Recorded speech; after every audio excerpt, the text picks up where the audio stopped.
such as water and clean energy. 98,000 households gained more secure land tenure through improved documentation, advancing peace and prosperity at the community level. 14 cities and 2 countries adopted strategies towards ending homelessness and ensuring sustainable access to adequate housing for all. Over 237 million people indirectly benefited from 74 cities who institutionalized mechanisms for inclusive participation of civil society, ensuring more equitable processes in urban planning and management. 64 countries were supported by UN Habitat to advance national-level urban policies, out of over 162 countries which reported having such policies, creating more inclusive, sustainable, and well-planned cities.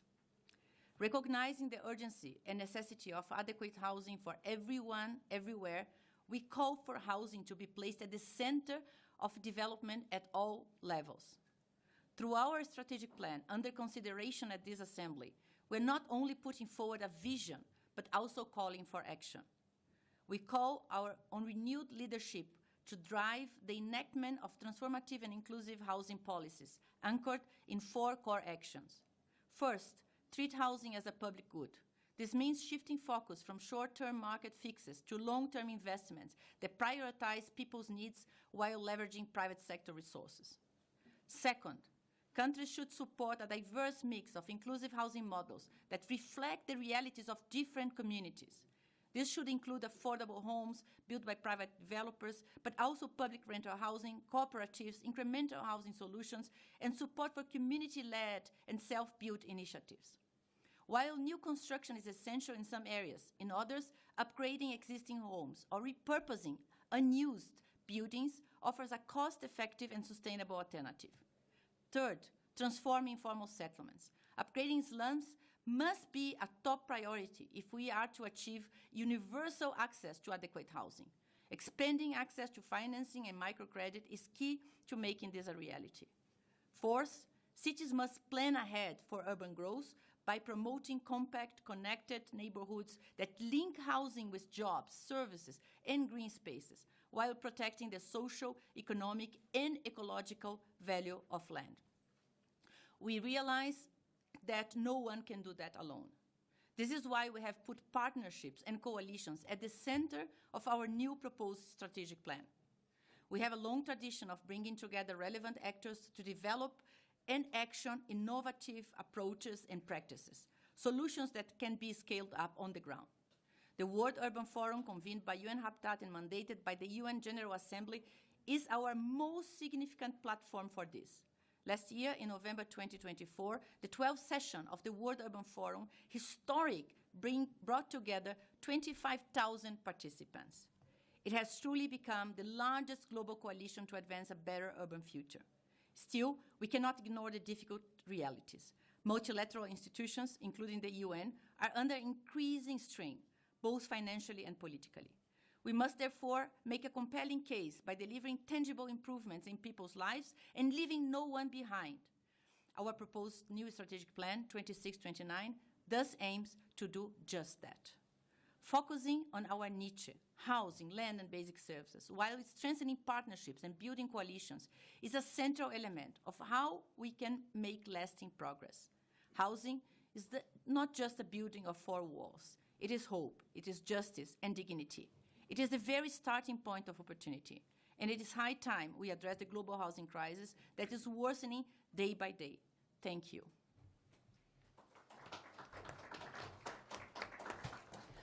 Ladies and gentlemen, those were the opening remarks made by our Executive Director of UN Habitat, Ms. Anna Claudia Rosbach. And now it is my pleasure to introduce the President of the Habitat Assembly and Undersecretary for Multilateral Affairs, Ministry of Foreign Affairs of Mexico, His Excellency Mr. Enrique Javier Ochoa Martinez. You have the floor. Thank you very much, and thank you to all the media present here for being with us. Ms. Anna Claudia Rosbach, Executive Director of UN Habitat. I will try to be brief in order that we can move quickly through questions you may have. To complement what the Executive Director just said, I do want to share with you a few thoughts on the challenge before us at the resumed session of the UN Habitat Assembly. Ms. Ana Claudia Rosbach already addressed the importance of having the Strategic Plan 2026-2029 being adopted during this assembly. On the other hand, it is no secret that many citizens and some of the world leaders are increasingly skeptical about international cooperation, and more specifically regarding the role that the United Nations has to play. However, agencies such as UN Habitat have the potential to make a great impact on the ground and showcase the very value of multilateralism for communities. The urban transition is a reality, with well over half of the world's population living in cities. It is a trend that is accelerating. Although the harmonization of statistics is an ongoing process within the UN system, there is a firm consensus that urbanization brings opportunities. The link between urbanization and economic growth is well documented, and urban populations tend to have greater access to education, sanitation, and employment. There are, however, many pitfalls, which Mexico, my country, experienced due to the rapid urbanization at the end of the 20th century, including pollution and deepening social inequalities.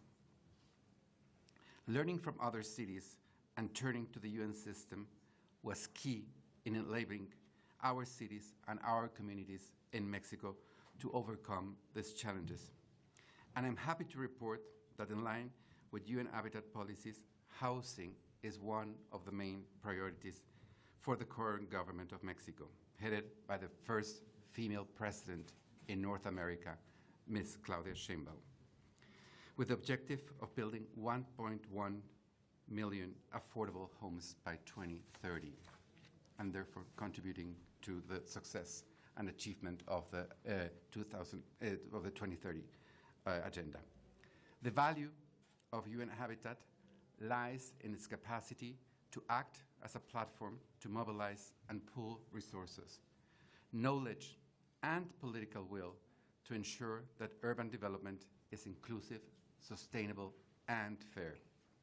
The strategic plan that we seek to adopt during this assembly is our roadmap to enable UN Habitat to deliver on the three main pillars: equitable and inclusive prosperity for poverty eradication, preparedness, response, recovery and reconstruction, and environmental and climate action. As the presidency of the Assembly, I will put Mexico's commitment to multilateralism at work. Multilateralism is part of the DNA of Mexico's foreign policy. We will engage with all member states to bridge differences that may still exist and put people above politics. The objective this week is to ensure that cities and human settlements are places where everyone can prosper, with access to adequate housing, land, and basic services for all. Thank you.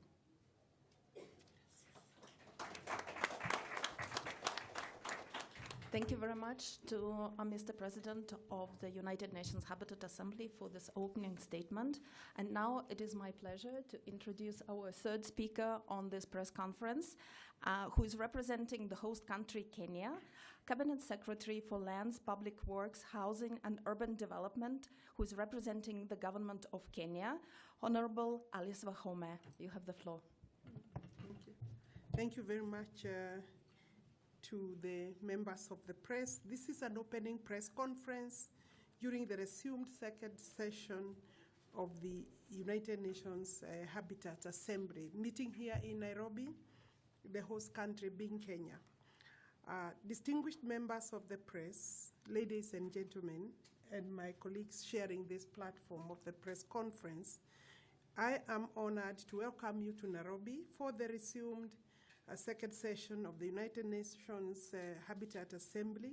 I thank you for being here to witness and report on one of the most urgent conversations of our time, that is tackling the global housing crisis. Across the world, housing needs are outpacing the supply. Millions of people live without secure shelter, in overcrowded settlements, and unsafe, unaffordable conditions. The housing crisis is not just a problem of infrastructure, it is a challenge of equity, dignity, and rights.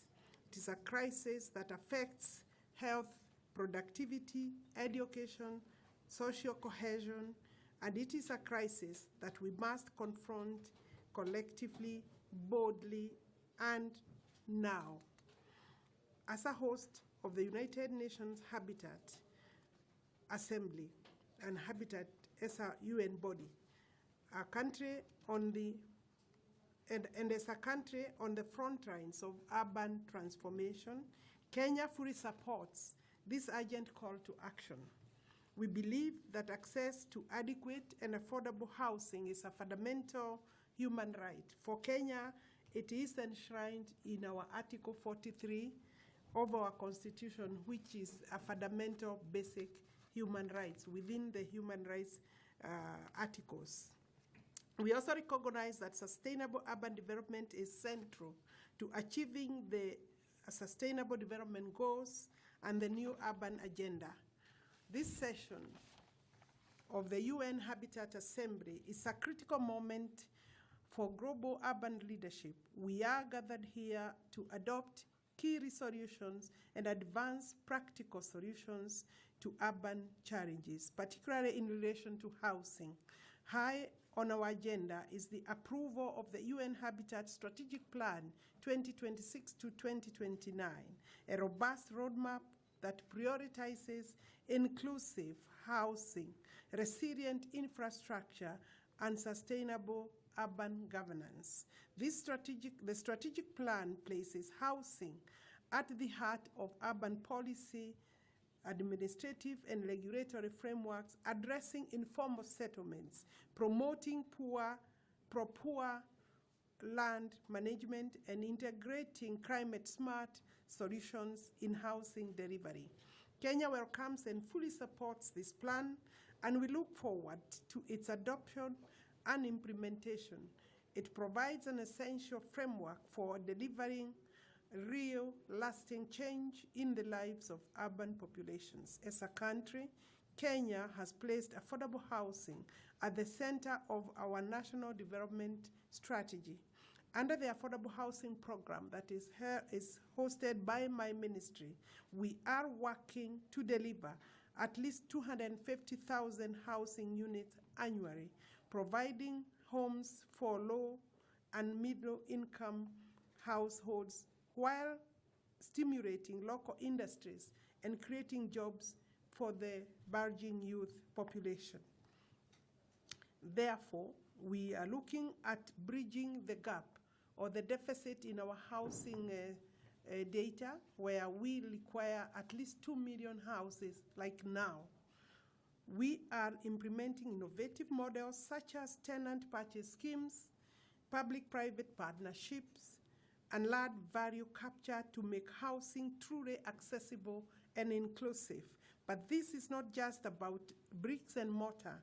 It's about transforming urban spaces, uplifting communities, and empowering citizens. We are regenerating informal settlements, investing in basic infrastructure, and ensuring access to water, sanitation, roads, and public amenities. Our efforts, therefore, go in hand with the broader urban development programs like Kenya Urban Support Program and Nairobi River Regeneration that is going on now, which link housing to climate resilience and environmental justice and social inclusion.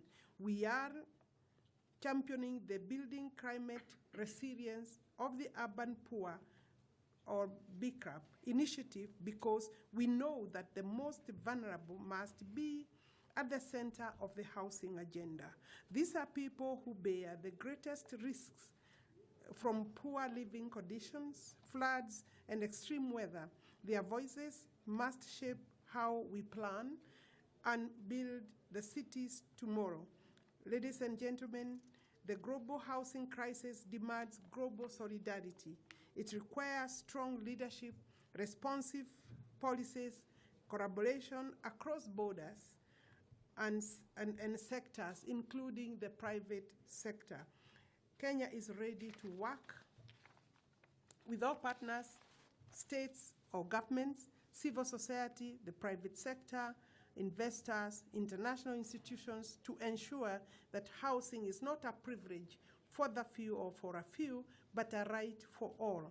Let me reaffirm Kenya's commitment to the UN Habitat and its mandate is unwavering. We are proud to host this institution, and we will continue to support its work in advancing sustainable urban development, not just in Kenya, but across the globe. I thank you, members of the press, for shining a light on these urgent issues. The President of the Republic of Kenya, His Excellency Dr. William Samoei Ruto, will be joining this assembly tomorrow as we come to the close of the assembly. Your role in amplifying this call to action is critical. The decision made here will shape the lives of millions, and the world is watching us. Thank you. Thank you.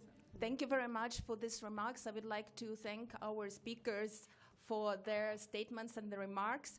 And we are running late because of the the closing of the opening plenary. So we are moving to a next segment, which is also we're inviting all the media to stay here and to be with us, because we are going to have a briefing, media briefing on the urban climate and environment milestones ahead of us in 2025 and 2026. And I will introduce my colleague and fellow moderator who will help with that session and the next of the program, Serene Kitskaketotam, a special advisor to the Office of the Executive Director and the Rise Up Coordinator. So I invite Serene to come over.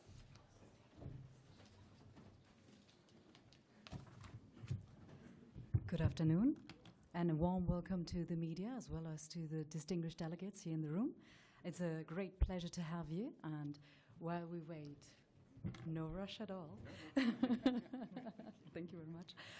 My name is Serene Kitskaketotam, and I have the pleasure to moderate in very short this media brief on urban climate and environment and the roadmap to COP30 and WUF13. This is going to be a critical update, especially in light of the proposed strategic plan 26-29, with its focus area on urban environment and climate. So with no further ado, I don't think our Executive Director Anna Claudia Rosbach needs any introduction, so I'll hand over to my ED to set the scene on the launch of the Greener Cities Partnership, and then we have a second segment together with my distinguished speakers here in the front, which we'll introduce afterwards. And I'm just checking also if we have Martin Krause already in the room. Oh. Perfect. Please come to stage as well. Thank you very much. And kindly let me introduce you, Martin Krause from UNEP, the Climate Change Division Director. Thank you very much. Thank you.